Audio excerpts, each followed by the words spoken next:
Running Aces Casino and Racetrack is the Twin Cities' premier choice for exciting entertainment, 24/7 gaming and dining, monthly comedy shows, and $1 blackjack with no commission or ante, making it the most player-friendly casino around. Trout Air Tavern at Running Aces offers Minnesota-inspired handcrafted dishes with locally sourced ingredients and the trout that made the area famous. Running Aces Casino and Racetrack, 25 minutes north of downtown. Visit runaces.com. Running Aces, your night out is waiting. For football people who like football, here come two words for you. Purple Live. This is Purple Live with Matthew Coller.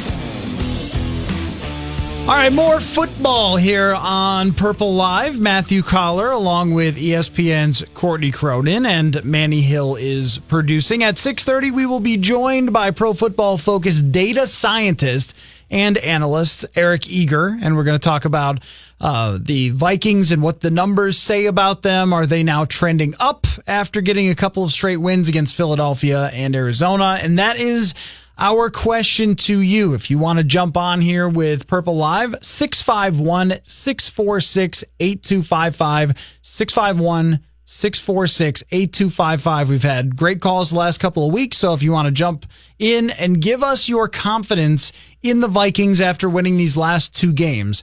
And the way I look at it, they have two games to take care of business against inferior teams, and then we've got a game of the year type of game coming up on national TV against the New Orleans Saints. But as of right now, after getting these wins, after going to Philadelphia, after beating Arizona the way that they should have, has your confidence level reached a point where you can believe in them and trust them to take care of what they need to do in New York when they go to face the Jets? Or do you still have reasons to be nervous because it's the Cardinals that they beat on Sunday, and the beginning of the season, the loss to the Bills, the Los Angeles loss is still lingering in the back of your mind? What do you think on that? I mean, I take a look at the sample size. I love that term. I'm going to use that as much as I can. It was the 31st worst. I keep screwing this up. 31st just overall rushing. Second worst, 31st ranked rushing defense. If you didn't put up 195 yards against that, I'd be really, really concerned. I mean, the window was there to assert the run game. You don't have Dalvin Cook, but you have Latavius Murray. You know your personnel. You know that this should be the opportunity. Okay, if we can't get the run game going elsewhere, let's at least do it against a very inferior opponent defensively in that area. So I think, of course, it's like you did what you had to do. You did what you were supposed to do. If you didn't, then I'd be a lot more concerned. But I'm also not, there were points in this game where they're up 13-10 in the second quarter. I mean, they made all those mistakes and they were still up by 3 points, which is very good. And I think that that's something you take confidence in, knowing that they can overcome some of the blunders that we saw, on back-to-back plays by Kirk Cousins getting sacked, and then the strip sack and the interception that was just, I still don't understand the interception, but I am thinking that things are trending back to the way that we expected them to after the stretch of the first 5 weeks. I mean, they're exactly at the point that I thought they would be. I thought they would be 2-3 coming out of the Philadelphia game. Not necessarily the losses that they had in there. I did not think they would lose to the Bills, but they're at a point now where I think, okay, you're in the midst of the second quarter. You have a very tough opponent next week at home, Sunday Night Football against the Saints. You cannot overlook this Jets game because they just put up 42 points in a shootout with the Colts. Mm-hmm. Yeah, that Sam Darnold has shown a big playability in multiple games, has also shown his rookiness a few times in games. This is, of course, one that we feel like the Minnesota Vikings should win. But as far as your confidence level goes, trending is the right way to put it because they won a big game in Philly and then with what happened on Sunday, but they still haven't had any of those wins where you didn't feel anxious at some points during the game. I mean, in San Francisco, Kirk Cousins nearly throws a pick six toward the end of the game and struggles, and Jimmy Garoppolo's got the ball down by one score because you couldn't finish the job. And then in Green Bay, yes, it was the kicker's fault, but they also left the door open for Aaron Rodgers to drive down and give his kicker a chance to win the game, and Mason Crosby didn't get it done. And then you get the two losses back to back, And even against Philadelphia, the door is left open for the Eagles to come back in that game and have the ball with a chance to go take the lead. And against Arizona, the first half of the game, it's 10-10 at one point, 13-10 at the end of the first half because of a number of mistakes. There were times last season where we saw this team play really spectacular games, start to finish, where they looked like a Super Bowl contender. The Rams game is what I'm thinking of first. We have not yet seen that. The one thing that reminded me of 2017 more than anything else with this defense was that goal line stand.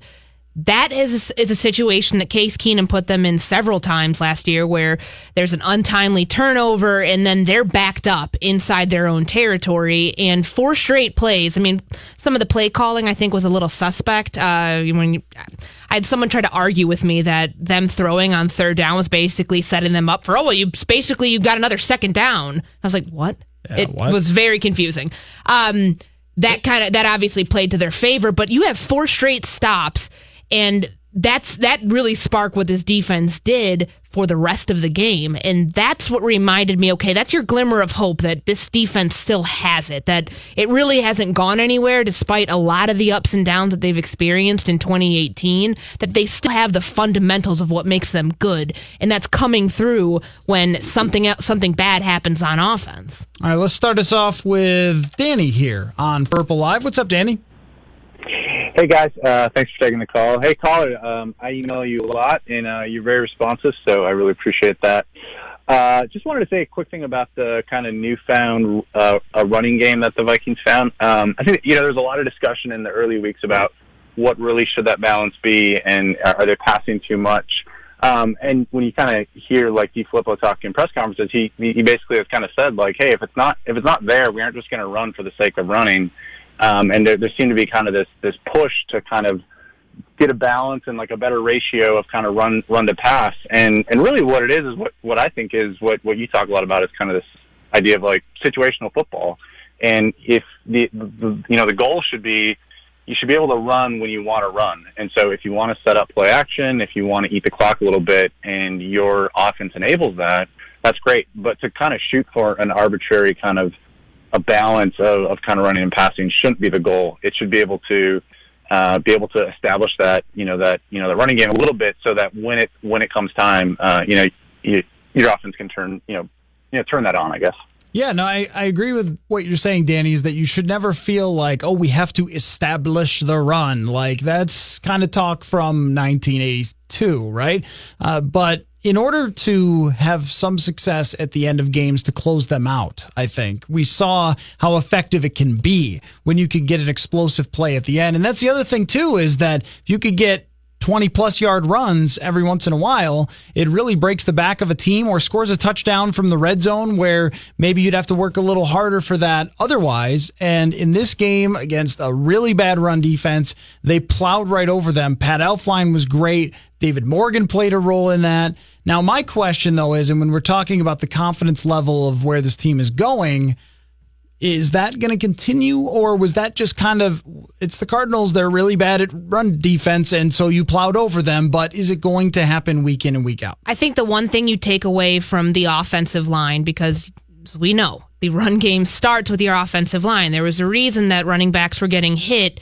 They were getting hit for, huge losses on these negative runs in Los Angeles because the offensive line was just really struggling in protections. Mm-hmm. You saw more max protections against the Cardinals than I think we have the entire season, which really boils down to, they need to do what they need to do to get the run started. And yes, to Danny's point, you don't need to just have an arbitrary number of we want to run this many times a game. We want to, when Dalvin Cook comes back, we want to get involved in this many situations when you could just as effectively, when he's healthy, use him as a slot receiver and, switch up the looks that you're giving in the passing game, get that short screen game going, get to the second level with your offensive line, which they showed they could do, which I think that for me was one of the bigger takeaways.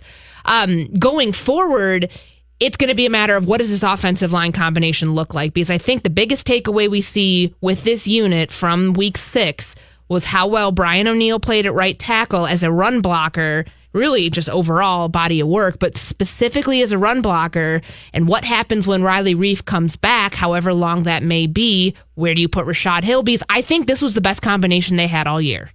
I agree with that. Let's talk about that a little bit in a second here. Danny, thanks for the call. If you want to jump on, Purple Live 651-646-8255. Confidence level on going to New York after you've seen the Minnesota Vikings take care of business with the Arizona Cardinals. It wasn't the perfect win. They didn't win 40-9, but they also did not let the Cardinals stick around in that game. They came right out in the second half, put up a couple of touchdowns, and that was pretty much it. And they were able to run the clock out. Now, with Brian O'Neill at right tackle, the question, I guess, would be, how is he going to match up in 2 weeks against New Orleans? Because New Orleans has Cameron Jordan. He's one of the most violent players there is. And even though Rashad Hill is actually good at putting down the anchor, which we talk about all the time with O'Neill, and does he have enough strength, and can he stop the bull rush?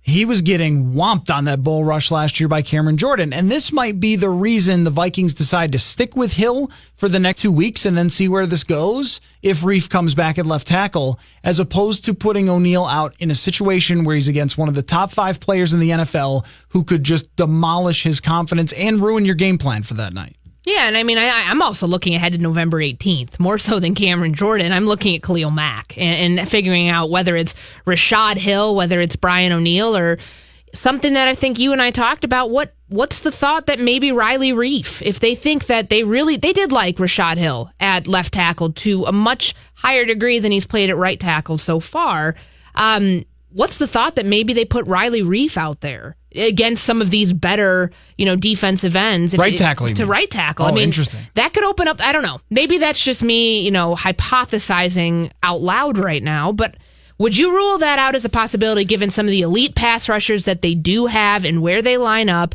and that right tackle spot, as we know, is kind of becoming this revolving door? It's what we expected it to be when Mike Remmers not moving out back to right tackle just seemed like a possibility, did not seem like a possibility anymore after what Mike Zimmer said, that he likes the combination as it is and he expects it to stay that way. Could you see them at least trying to mitigate that type of pass rush that they're going to face 2 weeks from now, and then I guess 4 weeks from now? I would be really surprised if Riley Reiff came back at right tackle. That would stun me. But I wouldn't be surprised if they decided to just say, hey, Rashad Hill, thanks for your service, but we're going to turn the ball over now to Brian O'Neill because he's just more talented. And you talked about some of the things that he did in the run game. There was one play, Latavius Murray's 34-yard run, where he got out to the defensive back and drove the guy off the screen. When I was watching it back on tape, he just took the defensive back and ran him literally out of where the camera could see because he had dominated that block so much. And that's the type of stuff that he can do. So when you talk about him going up against certain pass rushers, well, maybe he's going to get bull rushed from time to time, but the things that he does well are worth having out there. With Reiff, I think Reiff overall, we still focus on the Buffalo game and how he just got smoked all day. And of course he did. He's hurt. He's playing hurt. But aside from that, I think he's been pretty good throughout the rest of the year. He's been a solid NFL left tackle. So when he comes back, then I think he goes back to that position. I guess the question is, how long is he going to be out? And we haven't really gotten any sort of indication, but this could be problematic if you have to go week to week because Chandler Jones almost ruined things for the Vikings on Sunday. Yeah, and that's a foot injury for a very large human being, and for offensive linemen. Isn't a lot of times with left tackles, with the tackle position, you see these guys get these foot injuries like Liz Frank, the Liz Frank fracture, I believe. That's one that Donald Penn had, that I think of, that pretty much put his career kind of on hold and kind of set him back a lot. We don't know the extent of what Riley Reiff has right now, but Mike Zimmer said he didn't anticipate it being something that's going to keep him out a while. We'll see what happens when they get back to practice tomorrow. But this is going to be a long-term thing. They're already down a lot with their depth structure. We know with Avion Collins going down, even before that with Nick Easton, and now they're down to having, Brian O'Neill as another depth piece and then Danny Isidora. What do you do at that point if you're going to be without Riley Reiff for quite a long period of time? Whether it's 2 weeks, that's 2 weeks too long. And I think that they should leave him out this week if he's not back to 100%, because bringing him back too early, just like with Delvin Cook, cost them another game of Riley Reif. So we'll continue the conversation on the offensive line. Brian O'Neill, we both went back and watched the game and were impressed by him. I want to get to Mike Hughes, though, out for the year. And something that keeps popping up on Twitter is revisiting the draft. And so we'll talk about that. Mike Hughes, the draft, and sort of our ever-evolving 2020 hindsight of it. Plus, you can give us a call, 651-646-8255. Let us know if this team has proven anything to you to the point where you feel a game against the Jets is just going to be taken care of by this team from what they've done the last 2 weeks. Purple Live, Matthew Coller, Courtney Cronin here on 1500 ESPN. Replacement windows. Not in your budget this year? Well, what if you could save 20%? Renewal by Andersen, full-service replacement window division of Andersen, are putting windows back in your budget with this exclusive podcast-only offer. You know how much I love this and what a difference it makes. You owe it to yourself, people. You save 20% on windows, 20% on patio doors, an additional $20 on every window. Don't settle for low-end vinyl windows. Renewal by Andersen's composite Fibrex window material is 2 times stronger than vinyl, and you can save 20% on windows and patio doors, plus an additional $20 off each and every window with 0 down, 0 payments, and 0 interest for a year. The air conditioning works better. It's so much quieter. The heater's better. Everything is better. Dust is down. So for a free renewal by Andersen Windows Diagnosis, call 1-800-406-8700. Again, 1-800-406-8700. 1-800-406-8700. Dawson. Offer not available in all areas. Restrictions and conditions apply. Call for license information. In a sea of purple, this is One Deep Dive. It's Purple Live with Matthew Coller.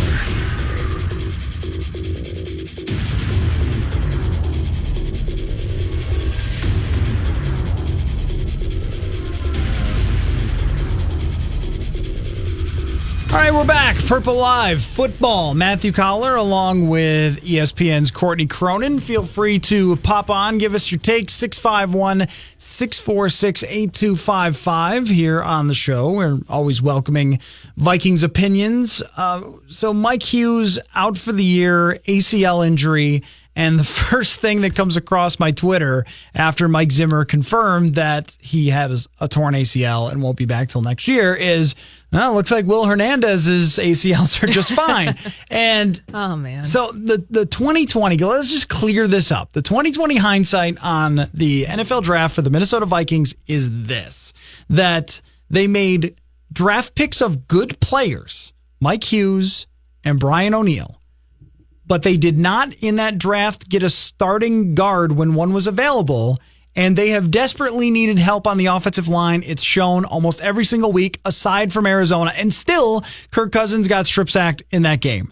That's the argument. The argument is only that Will Hernandez, a very talented and good guard prospect, was available and could have helped this year in a win now type of situation. It was never about whether Hughes was talented or not. It was never about whether Brian O'Neill was a good pick. I think we all thought Brian O'Neill was a good pick as far as his long-term ceiling, and maybe he's a little ahead of schedule right now. But when we talk about that draft, it seems that there's some kind of misconception when it comes to what the opinion really was that night on draft night. And if we're going to analyze what we said about it and how it's turned out, we kind of have to know where we're starting from. And where we're starting from is Hughes is good. It was good to have defensive depth, especially cornerback where you always need it. But Will Hernandez is the highest rated guard in the NFL for rookies right now. And guard has been an issue on both sides for the Vikings. Austin Corbett, Will Hernandez, James Daniels. I mean, the list goes on and on of other offensive linemen that went after that started the continuing trend in day 2 that of offensive linemen the Vikings could have taken. Here's the thing, to clear it up. When Mike Zimmer said after week 1 that, everybody's complaining about that corner that they took, no one was complaining about Mike Hughes. It was the order in which you you put these priorities where you prioritize cornerback depth over starting caliber offensive linemen. That's the part that receives the most criticism, and rightfully so, because you take a look at the state of your offensive line, and we're talking right now, hey, is a guy who was viewed as a project developmental type player, is he ready to start playing in NFC North games? Right. That's a problem at this point for a team that has Super Bowl aspirations. It still believes it can be a championship caliber team. The season, it's still very early. So, I mean, that to me is the argument. I mean, Mike Hughes is a very good player, will continue to be a very good player beyond the ACL. I mean, I think the fact that Mike Zimmer gave this much praise to a young rookie corner, which did not happen with Xavier Rhodes, which did not happen with Trey Waynes, shows that this is a different caliber cat. Like, this is somebody who is going to potentially be one of your next elite corners once, he comes back, and depending upon what happens with Trey Waynes, 2019 and beyond, you have a very good pick in the basket. And yeah, you always need more. His analogy of just one more is very true, but you also need a franchise right guard, and you don't have one. And with O'Neal, it's possible that he could be so far ahead of schedule that he ends up at right tackle and plays really well, but he's defying the odds of what it appeared to be on draft night. So when we were talking about it then, it did not seem as if he was going to make any impact on this team at all, and he already has in a positive way, especially over the last 2 weeks. So that's kind of defied the odds even there, because he's made progress very quickly, but that's not what was expected. And the fact that he was not a starter over Rashad Hill, a backup guy who they had gotten off someone else's practice squad, the fact that he didn't beat him out for the job showed you how far behind he was and how long it was going to take for him to be ready. That was the conversation. And I mean, there's nothing we could really do about it now. I mean, it's not like you could just say, okay, go back, Will Hernandez, you're the guard now. And now let's see how it plays out. Like, we'll just do 1,000 simulations and see if they win the Super Bowl with Will Hernandez. I know it doesn't work out that way, but as far as when we're trying to do the revisionist thing, did they actually make the right decision then? Because they've been very defensive about it. Or did they not make the right decision? We need to factor in what the thinking was on that night, which was that Mike Hughes was going to help. And in all honesty, he might be a great player too, but he wasn't helping that much. I mean, you look at the numbers when other teams were attacking Mike Hughes, and they put up dominant numbers. It was something like 21 for 28. Yeah. So he really didn't even help right away as far as the secondary depth. I mean, you needed another body there, though, because once Mackenzie Alexander had that ankle injury in preseason, it opened the door for Hughes to start competing at nickel. Clearly, he wasn't ready to take that over full time just because of the fact that Alexander's out there, and he had to play on an interim basis because of the injury. But then Terrence Newman retires, and it created this domino effect.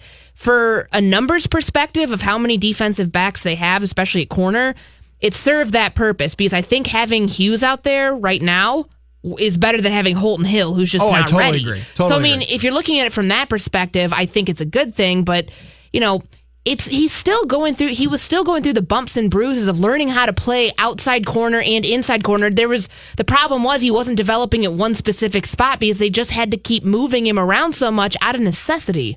Let's get to Bill here on Purple Live. What's going on, Bill? Hi, thank you for taking my call. Sure. I have a very general question, and I'm a casual Vikings fan, but they won last Sunday, and people got very excited, including you all, and that's fine. And they may win again next Sunday because they're playing the Giants. And I think you see my point coming is that we get really excited when the Vikings beat poor teams. And I'm more along the line of thinking, so what? You beat a poor team. That doesn't mean you're a good team, it seems to me, when you beat poor teams compared to if you beat strong teams. And I just keep thinking back to the Buffalo game. And I don't understand this team, and I don't understand why we get so excited when they beat poor teams, and we think we've got a really good team because we beat poor teams. Can you just kind of respond to that? Let me know what the error is in my thinking. Yeah, sure. Thank you. Thanks, Bill. Bill, that was a great question, because I think that's what we, in the body of work of what happened in Arizona and some of the other wins that they've had that have come really close, you still say, hey, a win's a win. It's the NFL. It's tough to get wins. You have 16 games, you better win most of them, otherwise you're not going to be in the playoffs. I look at it kind of situationally, like what did they do to get this win that we haven't seen in other games? They took advantage of a small window that they had. Hey, our run game's not very good right now. Our offensive line is also not very good right now, but it seems like we might be able to get something generated on the ground, and they go out and they put up almost 200 yards rushing. That to me was if you don't do that, there's a problem. So I try to look at games in just like really the general scope at first. Okay, where's the record? Where do things stand? How does this set them up for the next week? But also pulling back the curtain on, okay, they gave up fewer big plays. There was a 40-yard reception, there was a 35-yard reception, and a 26-yard reception. That's been the problem, giving up these big chunk yardage plays, and that's something that they're starting to cut down on. I don't know if that's going to translate against actually a good defense, but you do what you need to do against teams that are inferior to you. That's how I think you can chalk up success. Right. I mean, I think in any NFL market, when you win, there's only 16 of these, everyone's going to look at them as they're all big, that you needed that win. And if you got upset, then it would have been a disaster for your season. So there's reason to be happy about how that game went if you're a Minnesota Vikings fan, because it's ends up being a pretty decided win where you're up by 17 points late in the game and you're taking care of business against a bad team. And that's what they needed to do to show that they could just take care of a bad team after the Buffalo game, to eliminate some of that bad taste in your mouth. And also, it matters that it was coming off of the Philadelphia win. That is an impressive win. That's a team that just smoked the Giants a couple of nights later, that won the Super Bowl last year, that has a great young quarterback, a very smart head coach. So when you put those two in context back to back with the Philadelphia win and then a take care of business win, then I think it looks a lot better for this team, as if the ship is starting to be righted. Now, I mean, that's our question. Is it really? Yeah. And like you said, when you're analyzing it, maybe there's still some cracks there in the foundation, but what you needed to see is a team look more like a contender that has a bad team come in and you just beat them. That's what you needed to see from the Vikings, and that's what you saw. And I think that's why everyone was so excited. But we are going to get a more objective view on the Vikings when we come back from Eric Eager, a numbers-based view. He's from Pro Football Focus. We will talk to him next about how good this team is, how they compare to the rest of the NFC North when we come back on Purple Live. Hey, it's Darren Doogie Wolfson here from 5 Eyewitness News, and I contribute to 1500 ESPN. The goal is to always have more scoops than Raisin Bran. I pride myself on being up to date on what's happening with the Wolves, Wild, Twins, Vikings, Gopher Sports, Go Lynx, United, and everything else going on in this busy sports marketplace. Check out the Scoop Podcast. You can find The Scoop on Apple Podcasts, Podcast One, or wherever you happen to get your podcasts. Purple, purple, and more purple. This is Purple Live with Matthew Coller. Purple, purple, and more purple. You heard it. Matthew Coller along with ESPN's Courtney Cronin. And joining us from Pro Football Focus is Eric Eager. Eric, how are you? I'm doing well. How are you? I'm doing great. Let me start off here. How good are the Minnesota Vikings right now? Oh, wow. Boom! Go, football! They are a prohibitive front runner to win their division. I think that they're squarely, however, outside of a top four group. That's probably New Orleans, LA Rams, Kansas City, and New England. Okay. That's fair. That was a good way to combat Matthew's very blunt question to start open the conversation. I wanted to jump back on one thing. We had a caller who just called in to talk about kind of the confidence meter that you have coming out of an Arizona game where, yes, that's a win that they should have had. We'd be really concerned if that game was any closer than it was. But going back to the week before, that win in Philadelphia, it's 23-21. Yes, they survive the late scare that was kind of at their own hand from whatever defensive philosophy. I know that they probably went into prevent to let the Eagles come down and score, but then you don't get that onside kick, let's just say, and it could be a potentially different game. Does that concern you, that the way the flow of that game and how close it was, that yes, it was a good win, I think I want to say there, but it's also a little too close for comfort? I think that's completely fair. I also think the way that the Eagles have played, aside from how they played last Thursday, that win does not look quite as good as it would, say, week one. The Eagles were coming off a Super Bowl win. It's weird because when I think about the Vikings and my level of confidence in them, I always ask myself if it came in a different order. So if they beat Buffalo in a way that they beat, Arizona this last week, and then they lose a close game to Philadelphia, their record is the same. But do we think differently about them than we do now? Because right now what we see is they're capable of playing toe-to-toe with Green Bay in Green Bay, although that doesn't look as good anymore after last night. And Philadelphia in Philadelphia, Los Angeles in Los Angeles. But then I think the Arizona game was a lot closer than people realize. And then, of course, they get, drilled by Buffalo at home. So I don't know. I would say, if you put it all together, it's really kind of meh. I think 3-2-1 is about as good as you could have asked for, but it still doesn't instill a ton of confidence with me. Eric Eager from Pro Football Focus joining us here on Purple Live. If you want to jump on, 651-646-8255 is the phone number. Eric, with Kirk Cousins' turnover issues, specifically with the fumbles, I would have maybe thought that it was a small sample thing if you had just told me that he had some fumbling issues in his first year, or maybe even his first 2 years. We are now going on 4 years of Kirk Cousins getting strip sacked at a higher rate than everyone else. Is this a thing that you think can be corrected, and how much does it hurt the Vikings' chances to be a legitimate contender as we go down the stretch? I mean, that's a really good question, because I think with Cousins, you and I, we've all kind of had our doubts at times, and what I think has happened is his really goods have been really good, and his really bads have been really bad, and I've kind of come to this I think I've come to this idea that there's just some of the bad that you have to take with Kirk, and what's really interesting is you look at his data, and he doesn't have a lot of negatively graded plays this year, weirdly, compared to the rest of the guys in the NFL.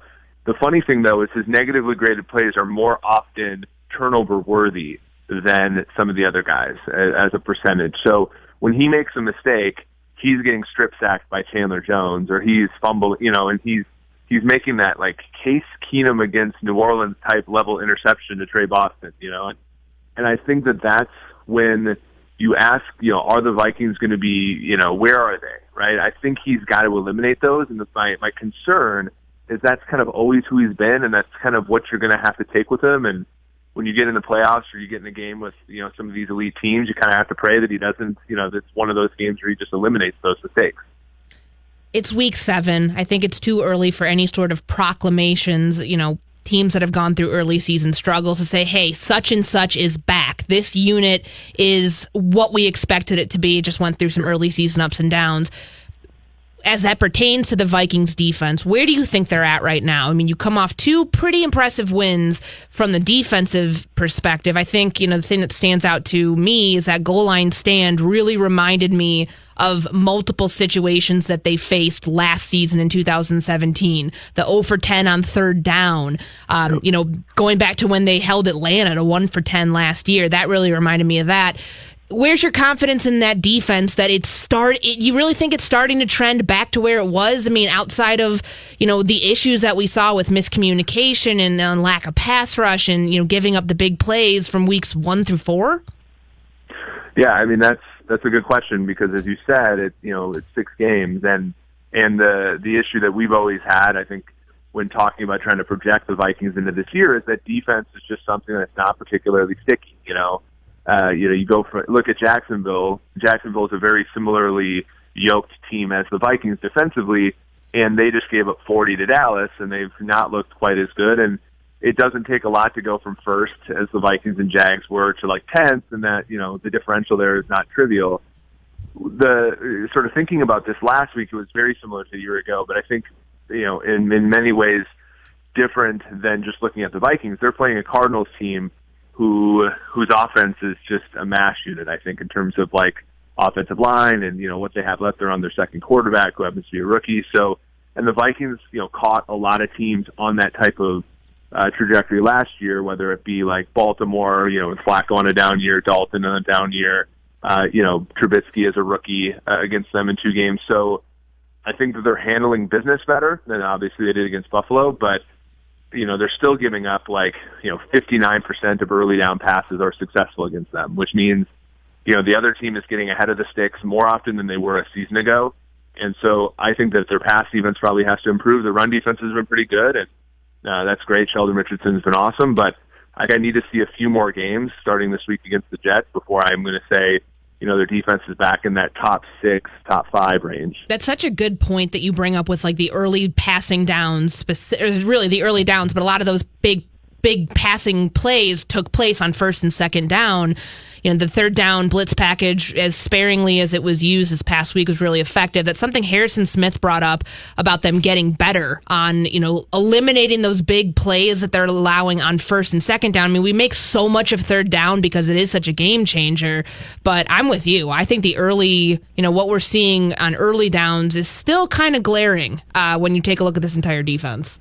Yeah, luckily this week, the Jets, as far as an AFC team is concerned, are one of the least efficient teams throwing the ball in first down. And while they've been explosive running the ball, on a per-play kind of success basis, they haven't been running the ball on early downs either as well. But, third down gets a lot, and red zone gets a lot of discussion. But the statistics there are pretty unstable because, again, a lot of things in football are very high leverage, but very, I would say, random or low sample. The best third down defense or the best third down offense is to avoid third down altogether. And so, if you're a defense and you got a team in third and long, it's more because you got that, you were really good defensively on the first 2 downs. And if you're not, then the third down defense is sort of irrelevant. So, Eric, you mentioned your first answer that the Vikings project out to be the potential NFC North winner. I look at it as gobbledygook this so far. I mean, there's just how am I supposed to figure out? Aaron Rodgers was unbelievable last night, but it was also the San Francisco 49ers, and Detroit only has 2 wins, but they beat Aaron Rodgers and Tom Brady, as one does. And then Brock Osweiler defeats the Chicago Bears, even though they tried to fumble it away. Miami did. What do we make of these other teams so far?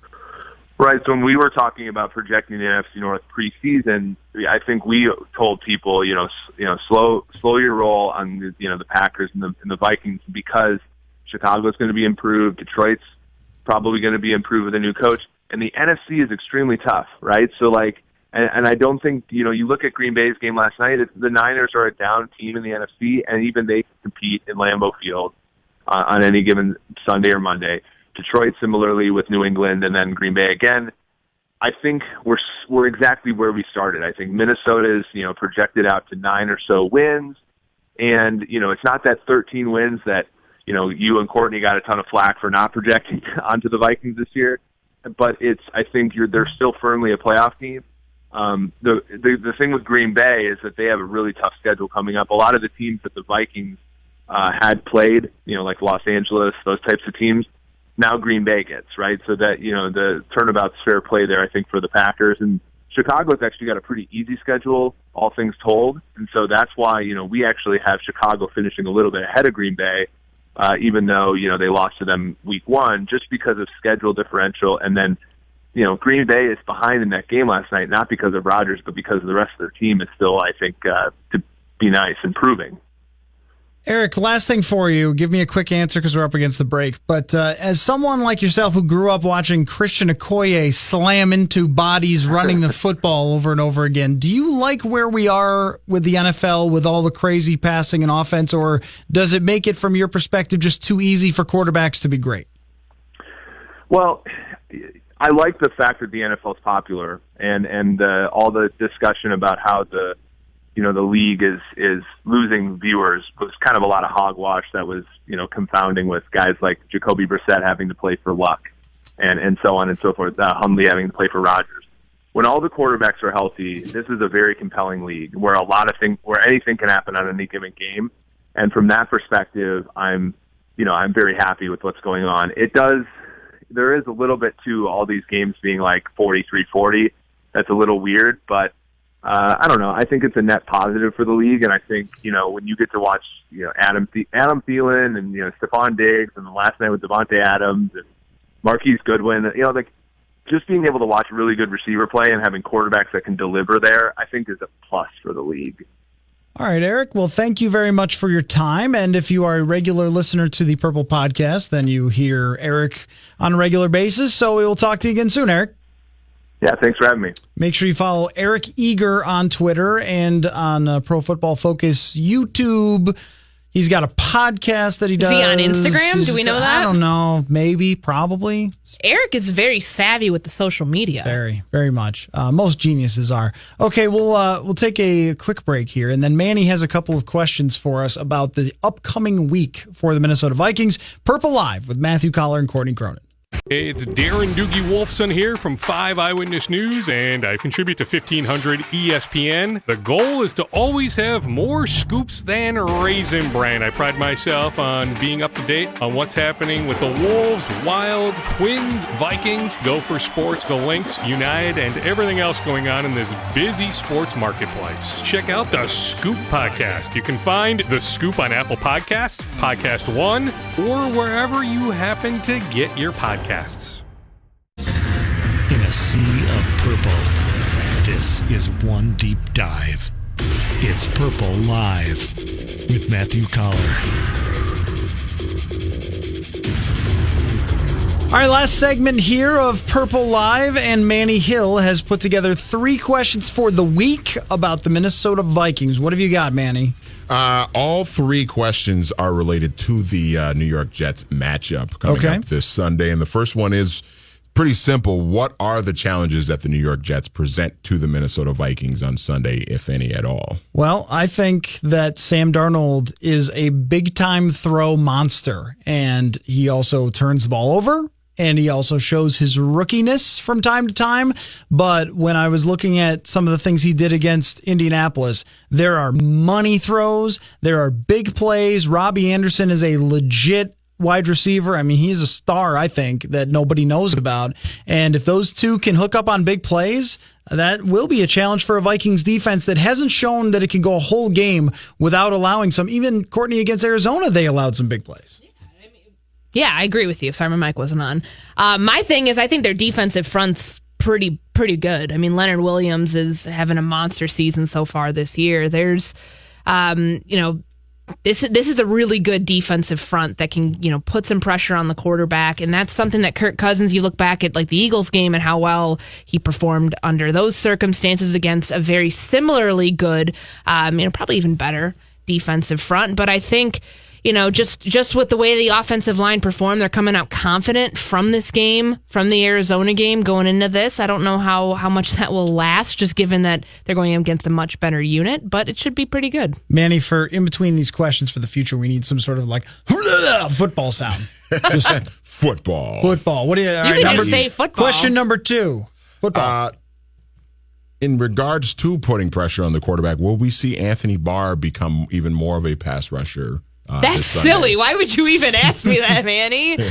I knew you were going to say that. Well, what is your take, Courtney? Will we see more after it was successful against Arizona? In third down, in certain blitz packages, yes. I think that's probably the best place to use him. And now that you don't have Mike Hughes, I think they're going to have to get kind of creative what they do on the back end in the secondary, that you really can't have Barr leave the field all that much. I think he's better, honestly, as a pass rusher than I do as, dropping as a run-stopping linebacker. So, maybe that carries over. I do think we will see more of it. Just how much, I'm not sure. I liked what they did when there were multiple tight ends on the field and Eric Wilson came in as a linebacker and they decided to rush Anthony Barr. I like how Mike Zimmer has really messed around with the personnel this year. Last year, we didn't see any personnel changes. It was the same guys the whole game almost. And every once in a while, Ben Gideon would come in. That was like the only difference, or Mackenzie Alexander every once in a while would come in for Terrence Newman. Now we're seeing lots of different shifting and changing with this defense, and that, I think, is the adjustment. And maybe as we go along, especially on third down, we will see more and more and more of Anthony Barr rushing to where it could be on almost every third down. That's a possibility, but as far as like rushing all the time on first downs, or even as a defensive end, I just don't think we're going to see it. I don't think we so. saw it in camp, but I don't think we're going to see it. On to your point on the secondary with Mike Hughes now being out for the year, and you guys have kind of talked about it already, but now how much pressure now is on Mackenzie Alexander to even be reliable? I mean, forget about making huge plays, but just be reliable and don't get this defense killed. He's got to do what he did against Arizona. I mean, that was the best game of his career. The big stop on 4th and 10, and then even before that with, just a clean lane to Josh Rosen for the sack. I mean, that came obviously via the third down blitz package. They had a lot of exotic looks in that, but once Hughes went down, I think the play was a little bit shaky from Alexander. So that kind of concerned me. He's, his third year, everything's riding on him now to show, okay, he's made the jump. He can be reliable. He cannot be someone who's out there and you're having a question, hey, is there going to be another big 4th and 10? I'm thinking back to Drew Brees now in the divisional game. Is there going to be something like that sets up, a game-changing play? And I'm certain in 2 weeks, Drew will remember what happened. Drew doesn't forget. Drew does not forget who he attacked, and I wouldn't be surprised at all to see them, New Orleans, go up against Mackenzie Alexander a lot because they had success attacking him in that divisional playoff game. And how much pressure is on him? All of it, because the rest of these players on the defense are proven to be great. So even if they have their moments, Harrison Smith is great. Xavier Rhodes is great. Even Eric Kendricks is better than the first few weeks, and he started to get better over the last 2 weeks. We know those guys are good. We know Danielle Hunter is good. But there is just such a glaring weakness that everyone's going to attack that if he is not better than he has been, then they're still going to get shredded there because that's going to end up being the weak link, and it's not a great thing if you have your nickel corner as a weak link in the NFL today. Well, the only good thing, just real quick, because I know we're up here against the clock, they got all three reserve safeties in on Sunday. They got a chance to see in certain sub packages what they like with Anthony Harris and then obviously J-Ron Curson, the big nickel. I think that's a good redeeming part of the whole Mike Hughes thing, that you can utilize more safety looks, 3 safety looks, multiple safeties on the field instead of having to always go with Mackenzie Alexander and your nickel. I think that they can recover from the Mike Hughes loss. And granted, he was still kind of coming into this, that they've got the depth elsewhere, that they should be okay. And it does not seem like they're going to sign or trade for anybody. I think they're just going to roll with it because they signed David Perry back, a defensive tackle. Now, does that hint to you anything about Everson Griffin, though? Because it hints to me that Jalen Holmes is going to be moving out more as a defensive end because they have no defensive end depth right now, considering Tashawn Bauer still dealing with the ankle injury. The Everson Griffin thing, that's still an indefinite absence as far as we know. Manny, thank you for the great questions. Thank you. Thank you all for the phone calls, and to Eric Eager of Pro Football Focus. We will do this every Tuesday, 6 to 7, following the football hour, Purple Live. And if you missed any of it... Replacement windows. Not in your budget this year? Well, what if you could save 20%? Renewal by Andersen, full-service replacement window division of Andersen, are putting windows back in your budget with this exclusive podcast-only offer. You know how much I love this and what a difference it makes. You owe it to yourself, people. You save 20% on windows, 20% on patio doors, an additional $20 on every window. Don't settle for low-end vinyl windows. Renewal by Andersen's composite Fibrex window material is 2 times stronger than vinyl, and you can save 20% on windows and patio doors, plus an additional $20 off each and every window with 0 down, 0 payments, and 0 interest for a year. The air conditioning works better. It's so much quieter. The heater's better. Everything is better. Dust is down. So for a free renewal by Andersen Windows Diagnosis, call 1-800-406-8700. Again, 1-800-406-8700. 1-800-406-8700. Dawson. Offer not available in all areas. Restrictions and conditions apply. Call for license information. Hurricane Michael cost Georgia farmers. I'm Tim McGuire with an AP News Minute. Hurricane Michael devastated much of the Florida Panhandle, including Panama City and Mexico Beach. But the storm also did irreparable damage to Georgia cotton and pecan farms. This pecan grower tells Vice President Mike Pence that unlike a cotton farmer who can plant next year, he's out of business for years, if not for good. Next year's the year I'll lose it because we're not like the cotton guy. Nothing against them. They get to replant a seed next year. I don't. That's what I got. Earlier today, the mayor of hard-hit Mexico Beach said 2 bodies were found. He adds that only one other person is officially missing from the town, but authorities think that person evacuated ahead of the storm and hasn't yet been contacted. Nevada authorities say Dennis Hoff, the owner of the Love Ranch brothel outside Las Vegas and GOP candidate for state legislature, is dead. Hoff gained popularity for an HBO series about his business. Sheriff deputies say he was found unresponsive and not breathing this morning. They don't suspect foul play. I'm Tim McGuire.